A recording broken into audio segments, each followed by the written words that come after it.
నమస్తే రమగారు. నమస్తే జయ. రమగారు, సంసారంలో భార్యాభర్తల మధ్య ఎక్స్పెక్టేషన్స్ ఎంతవరకు ఉండొచ్చు? ఎంతైనా ఉండొచ్చు. ఎంతైనా ఉండొచ్చు. ఎంతైనా ఉండొచ్చు కాదు జయ, ఇద్దరు పెళ్లి చేసుకుంటారు. ఎందుకు చేసుకుంటారు పెళ్ళి? ఎక్స్పెక్టేషనే కదా. కదా, ఇప్పుడు మన పాతకాల పద్ధతి వివాహ వ్యవస్థ ఇవాళది నిన్నటిది మొన్నటిది కాదు, అప్పటిదో. ఆడవాళ్ళకి ఒక రక్షణ, మగవాళ్ళకి ఆడవాళ్ళ రక్షణ భద్రత, మగవాళ్ళకి ఒక ఆసరా. ఇది సాధారణమైనది. వీళ్ళిద్దరూ కలిసి సంసార రథాన్ని ముందుకు తీసుకెళ్తారు, సంతానాన్ని కంటారు, వాళ్ళ అమ్మా నాన్నని హలో అంటారు, వీళ్ళ అమ్మా నాన్నని చూసుకుంటారు, ఏదో సంసారాన్ని వృద్ధి చేస్తారు, పిల్లల్ని జాగ్రత్తగా చూసుకుంటారు. మామూలుగా జరిగేవి. అయితే ఒకళ్ళ మీద ఒకళ్ళకి ఎక్స్పెక్టేషన్స్ ఖచ్చితంగా ఉంటాయి. ఏ ఎక్స్పెక్టేషను లేకుండా ఏ ఇద్దరూ కలిసి ఉండరు కదా. యాత్రికులు అనుకో, నువ్వు ఆ దారిని వచ్చావు, నేను ఈ దారిని వచ్చావు, ఇద్దరం కలిసి ఓ దారిని నడిచేలాం, ఎవరి దారిని వాళ్ళు పోతాం అనుకుంటాం. ఇష్టమైతే నడుస్తాం, లేకపోతే లేదు, మానపడేస్తాం. పెళ్ళి ఎట్లా? కలిసి నువ్వు ప్రయాణం చేయాలి జీవితాంతం వరకు. మీ ఇద్దరితో మీ ఇద్దరు కలిసి ఉంటే మీ ఇద్దరే ఉండరు కదా. మీకేమో అటో కుటుంబం ఇటో కుటుంబం రెండు ఉంటాయి. మీ ఇద్దరు కలిసి ఓ కుటుంబం, మళ్ళీ మీకు సంతానం. అది సజావుగా జరిగేదే. ఇప్పుడు ఇదంతా గోల్ లేకుండా జరిగిన నాళ్ళు బాగానే ఉంటుంది.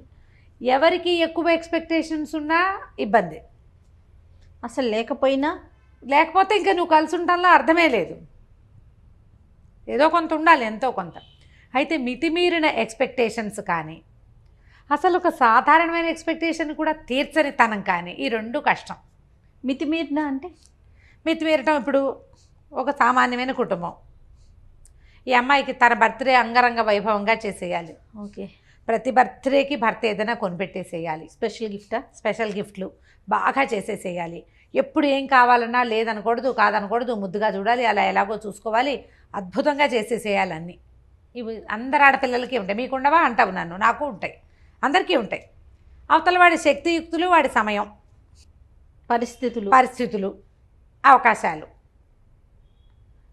ఇప్పుడు ఇవి ఏంటంటే కొంచెం భార్య పుట్టినరోజు గుర్తుపెట్టుకోవాలి, పెళ్లి రోజుని కాస్త పలకరించాలి, ఏదో మరి చక్కగా మాట్లాడుకోవాలి. ఆమె అడిగిన 100 వస్తువుల్లో సగం కాదు, పావు కాదు 10 100లో 10 చెయ్యాలి. ఒకసారి కాకపోతే ఓసారైనా కాస్త ముద్దుగా ముచ్చటగా మురిపంగా చూసుకోవాలి. ఎందుకంటే ఆమె నీకు తోడు, భగవంతుడు ఇచ్చిన స్నేహితురాలు. భార్యని బాగా చూసుకోవడం చేతకాని వాడు ఎందుకు పనికిరాని వాడు అన్నాడు చాణక్యుడు. భార్యని బాగా చూసుకోవాలి, అది వస్తేనే నీకు ఏదైనా వచ్చినట్టు. నీకు ఇదే రాకపోతే ఆయన నేను మీద కూడా చెప్పాడు నీతి. దాన్ని కూడా వదిలిపెట్టలే. అదే కదా. కానీ మళ్ళీ భార్యలకు బోల్డ్ చెప్పాడు, భార్యలు అలా ఉండకూడదు ఇలా ఉండకూడదు అని ఆయన చాలా చెప్పాడు చాణక్యుడు. ఇంత మాత్రం చేయాలి. కానీ కనీసం భార్యల మామూలు వ్యవహారాలని కూడా పట్టించుకోకుండా, నాకు చెప్పకుండా ఊపిరి కూడా పీల్చుకోకూడదు అనేవాళ్ళు. నాకు చెప్పకుండా ఎందుకు చేసావు అని పోట్లాడేవాళ్ళు.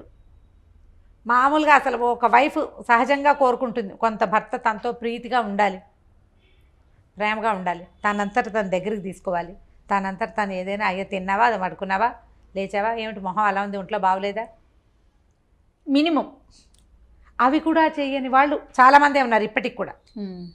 చక్కగా భార్యలతో సాయిదాగా ఉండి అన్ని పనులు చేస్తూ కావాలంటే ఇంట్లో పని కూడా చేసేస్తూ, పిల్లల్ని ఆడిస్తూ, అమ్మాయి ఉద్యోగంలో కూడా హెల్ప్ఫుల్గా ఉండేవాళ్ళు ఉన్నట్టే, ఏమీ పట్టించుకోకుండా పాతకాలము రైతు కుటుంబాల్లో మగవాడు వెళ్ళిపోయి ఆడవాళ్ళు పనిచేస్తుంటే పట్టించుకొని ధోరణి ఉండే చూడు, ఒక పాత ధోరణి, వెనకబడిన ధోరణి.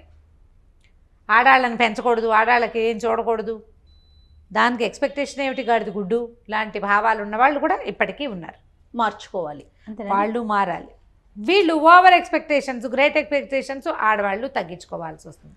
మగవాళ్ళకు కూడా కొన్ని ఎక్స్పెక్టేషన్స్ ఉంటాయి కదా పాపం. వాళ్ళకు కూడా ఇప్పుడు అమ్మాయి ఇంట్లో ఉంటుందనుకో, ఇంట్లో ఉండే అమ్మాయి అయితే తను వచ్చే వేళకి ఏదో కాస్త కాఫీయో టీయో పోయాలి, టైంకి వేళకి అన్నం పెట్టాలి, వాళ్ళ అమ్మా నాన్నని బాగా చూసుకోవాలి, తనతో బాగా ఉండాలి. ఈయన ప్రేమగా ఉంటాడు, ఆవిడ ఎందుకు ఏమిటి పిచ్చివేషాలు అంటుంది. ఈయన కొంచెం బాగా రొమాంటిక్గా ఉండే ధోరణి, ఆవిడ అంత రొమాంటిక్ కాదు. ఇవన్నీ కోరుకుంటారు సహజంగా. భలే చెప్తారు రమ్మ గారు. అవునా కాదా జయ, చెప్పు. నేను ఈజీగా చెప్పేస్తున్నాను. ఓకే, ఉంటారు ఇవన్నీ ఉంటారండి ఉంటారు ఖచ్చితంగా. ఇప్పుడు లేదా ఇతనికి నీట్గా క్లీన్గా టైడీగా అలా ఎలాగో తను వచ్చేసరికి చక్కగా సినిమాటిక్గా అలంకారం చేసుకుని ఇల్లు నీట్గా దుడిచేసేసి ఏమిటో ఎట్లాగో చేసేసి చేయాలని తను లేదా తన మాటే వినాలి, అన్నిటికీ తన మాటే వినాలి. వాళ్ళ అమ్మా నాన్న పేరెత్తకూడదు, ఫ్రెండ్స్ పేరెత్తకూడదు, ఎక్కడికి వెళ్ళకూడదు, ఎప్పుడు తనతోటే ఉండాలి, తన మాటే వినాలి, తను అనుకున్నదే చేయాలి. తను వద్దంటే గాలి పీల్చడం కూడా మానేయాలి భార్య. ఆ ఎక్స్పెక్టేషన్స్ వీళ్ళకి ఉంటాయి. రెండు తప్పే కదా జయ. అవునవునండి ఖచ్చితంగా అండి. నన్ను నేనే క్వీన్గా ఉండాలని అమ్మాయి అనుకోకూడదు, నేనే కింగ్ అని ఇతను అనుకోకూడదు. ఇప్పుడు రీచ్ కావట్లేదు అనుకుందాం ఎక్స్పెక్టేషన్ని, ఇద్దరిలో ఒకరు రీచ్ కావట్లా, ఎలా మార్చుకోవాలండి పార్ట్నర్? ముందు మొదట మాట్లాడుకోవాలి. కొంతమంది వినరు, మాట్లాడుకోవాలి అనగానే మన కామెంట్లు వచ్చేస్తాయి, మాట్లాడే వినరండి వినరండి వినరండి, 20 ఏళ్ళ నుంచి ట్రై చేస్తున్నానండి, వాళ్ళు వినరు.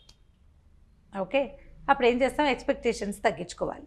మనకి ఇంతంత ఉన్నాయనుకోండి, వాటిని చిన్నవి చేసుకోండి. ఓకే, కనీసం ఇది మీట్ అయ్యాం, విన్నరు అని తెలుస్తోంది. మీరు కొన్ని సంవత్సరాల నుంచి ప్రయత్నం చేస్తున్నారు కదా, అది వదిలేయండి. అది కరెక్టా కదా? వదిలేయాలి. ఎన్నని వదిలేసుకోవాలి అని ప్రశ్నిస్తారు మళ్ళీ. ఎన్నైనా వదులుకోవాల్సిందే, సంసారం వదులుకోలేం కదా చచ్చి. ఏం చేస్తాం? అందుకని ఇప్పుడు రీచ్ కాలప్పుడు మీరు అన్నట్లు వదులుకోవటమే మంచిది కదా. మన ఎక్స్పెక్టేషన్ మీట్ అయ్యే పద్ధతి అవతల వాళ్ళల్లో లేకపోతే వీళ్ళని వదిలేయటం కష్టం, కాబట్టి ఎక్స్పెక్టేషన్ వదిలేయటం సులువు కాదు రమ్ గారు. ఎవరితో చెప్పిస్తే మూడో వ్యక్తిని ఇన్వాల్వ్ చేస్తే మారుతారా? చేయొచ్చు, ప్రయత్నం చేయొచ్చు. కాకపోతే అందరి దగ్గర అది కుదరదు జయ. మూడో వ్యక్తిని ఇన్వాల్వ్ చేయొచ్చు. ఆ అమ్మాయికి ఒక మినిమం ఎక్స్పెక్టేషన్స్ ఉన్నాయి, వాటినైనా నువ్వు మీట్ అవ్వాలి అని అతని అక్కలో చెల్లెళ్ళో అమ్మలో ఫ్రెండ్సో చెప్పచ్చు. కానీ వాళ్ళు వినద్దు, వాళ్ళు మాత్రం మా అబ్బాయి అంతే నువ్వు అలా ఇవ్వే సర్దుకో అనేవాళ్ళు లేరు, ఉంటారు. వాడు అలాగే ఉంటాడు, నువ్వు సర్దుకో. వాడు అలాగే ఉంటాడు, నువ్వు అడ్జస్ట్ అవ్వు. వాడు ఎలా ఉన్నా నువ్వు అడ్జస్ట్ అవ్వు. వాడు నవ్వినప్పుడే నవ్వు, వాడు ఏడ్చినప్పుడే ఏడు. వాడు వద్దంటే మానేయి, అంతే. అలాంటి వారు కూడా ఉంటారు. మరి ఇప్పుడు నేను కూడా అలాగే చెప్పాను చెయ్యమో ఒక అమ్మాయికి. అసలు అతను వెండు, ఏం చేస్తావు? ఎవరితోటి తెప్పించలేవు, వాళ్ళ అమ్మా నాన్న మాట కూడా అతను వెండు. మరి ఎట్లా రమ్మగారు అసలు ముందుకు ఎలా వెళ్ళగలుగుతాం? ఇప్పుడు ఒక ప్రేమ ఉండదు అలాంటి వాళ్ళతో, ఒక సంతోషం ఉండదు, ఇంకా మనిషి ఈదాల్సిందేనా? ఈదాల్సిందే జయ. జీవితాలు ఇంకొక రకంగా ఉండవు. ఈదకుండా ఈత మానేసి ఫారిన్ కంట్రీస్లో లాగా లేదా ఎవరిలాగానో నేను వీడితో ఈదను అని ఇంకోటి తీసుకునే అవకాశం, ఈ చొక్కా నచ్చలేదని ఇంకో చొక్కా వేసుకునే అవకాశం ఉంటుందా జీవితానికి జయ? అది అడ్వైజబుల్లేనా? కాదు. ఎన్ని చొక్కాలు మారుస్తాం మనము? పైగా ఎప్పుడు ఒక మనిషి ఎక్స్పెక్టేషన్ని ఇంకో మనిషి మీట్ అవ్వటం అనేది తక్కువగానే ఉంటుంది, తక్కువే. నాకు కావలసినట్టుగానే చేసేవాళ్ళు చాలా తక్కువ ఉంటారు, దొరకరు. చాలా అంటే చాలా తక్కువ. అసలు ఇలసాటి లేని జంట అని మనం భావించే వాళ్ళల్లో కూడా ఎంతో కొంత అన్బన్ ఉండే ఉంటుంది. ఎందుకంటే ఇప్పుడు భార్యాభర్తలు అనగానే వాళ్ళు ఒక చోట పెరుగుతారు, వాళ్ళ రకం వేరు, మనం ఒక చోట పెరుగుతాం, మన రకం వేరు. ఈ రెండు రకాలు కలిసేటప్పుడు అది ఇట్లా లక్క బంగారంలాగా అతుక్కుపోవాలి. లక్క వేరు, బంగారం వేరు, ఎవరి గుణం వాళ్ళకే ఉంటుంది. మీరు కలిసి ఉండాలన్న ఒక్క గుణం ఉంటే ఇక ఎక్స్పెక్టేషన్స్ ఉన్నా నడుస్తూనే ఉంటాయి, ఆ నస నడుస్తూనే ఉంటుంది, జీవితం నడుస్తూనే ఉంటుంది, ఇది ముందుకు వెళ్ళిపోతూ ఉంటుంది. ఇప్పుడు లక్క బంగారం ఒకటి కాదు కదా, కాదుగా. దానికి అసలు విలువే లేదు. లక్కకి బంగారానికి విలువ ఉంది, కానీ పల్చటి రేకైతే వంగిపోతుంది. లక్క ఉంటే వంగిపోకుండా అది గట్టిగా ఉంటుంది. అవునండి, కరెక్ట్. ఇప్పుడు ఈ రెండు ఒకదాని గుణాన్ని ఒకటి అంటుకుంటాయా?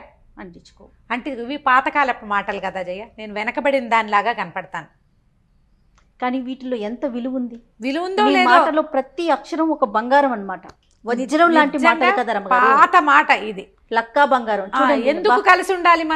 మనం ఎందుకు కలిసి ఉండాలి? వంగిపోకూడదంటే కలిసి ఉండాలి, విలువ పెరగాలి అంటే కలిసి ఉండాలి. లేదా మనం ఎప్పటికీ మనం ఏదో ఒక దాన్ని సెర్చ్ చేస్తూనే ఉంటాం.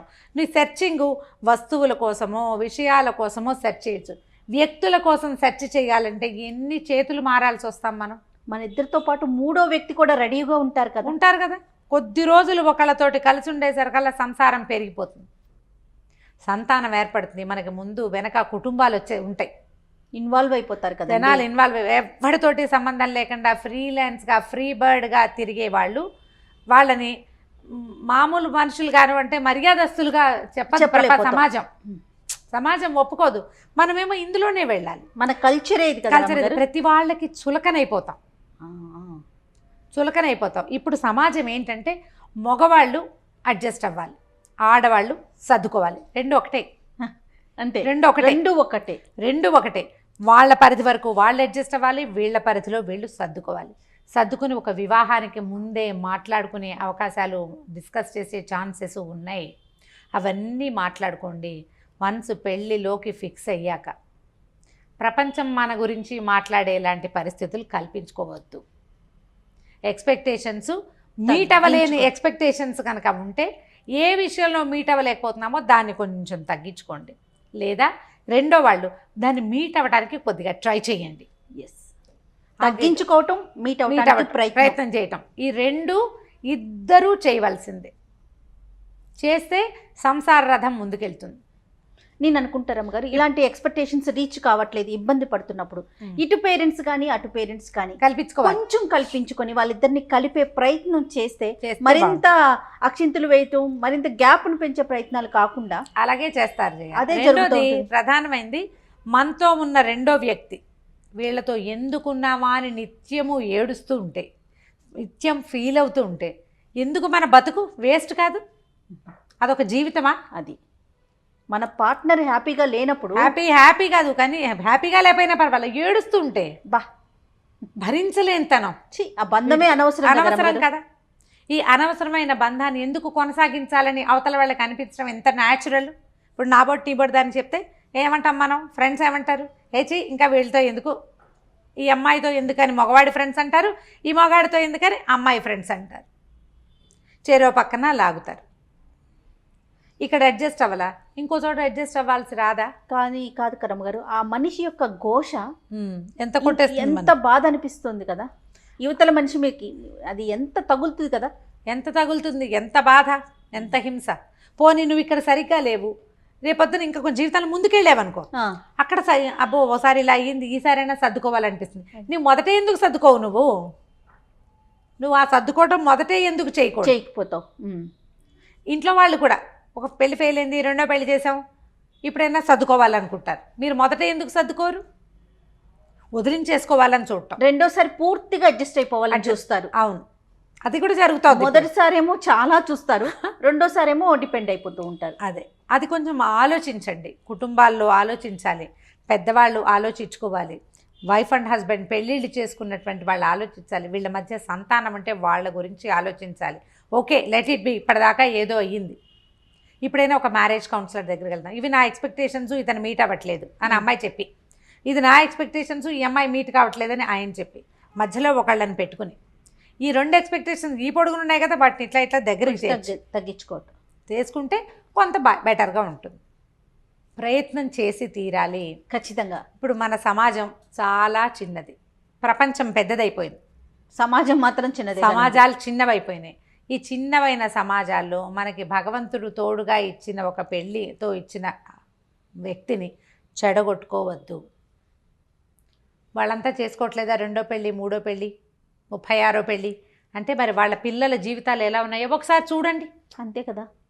వాళ్ళ పిల్లల భవిష్యత్తు ఏమిటి, వాళ్ళ మానసిక స్థితి ఏమిటి, ఎంత ఇన్సెక్యూరిటీ తోటి బాధపడతారు. అంటే ఎవరినో చూసి వాత పెట్టుకోకూడదు కదా. ఇప్పుడు తప్పనిసరి పరిస్థితులు కొన్ని ఉంటాయి జయ, చాలా క్రూరమైన వాళ్ళు, లేకపోతే మానసిక స్థితి సరిగ్గా లేని వాళ్ళు, వీళ్ళవి ఎక్కడ ఏ రకమైన అడ్జస్ట్మెంట్కి అవకాశం లేని వాళ్ళు, ఇంకా వేరే దారి లేనప్పుడు వేరే కథ.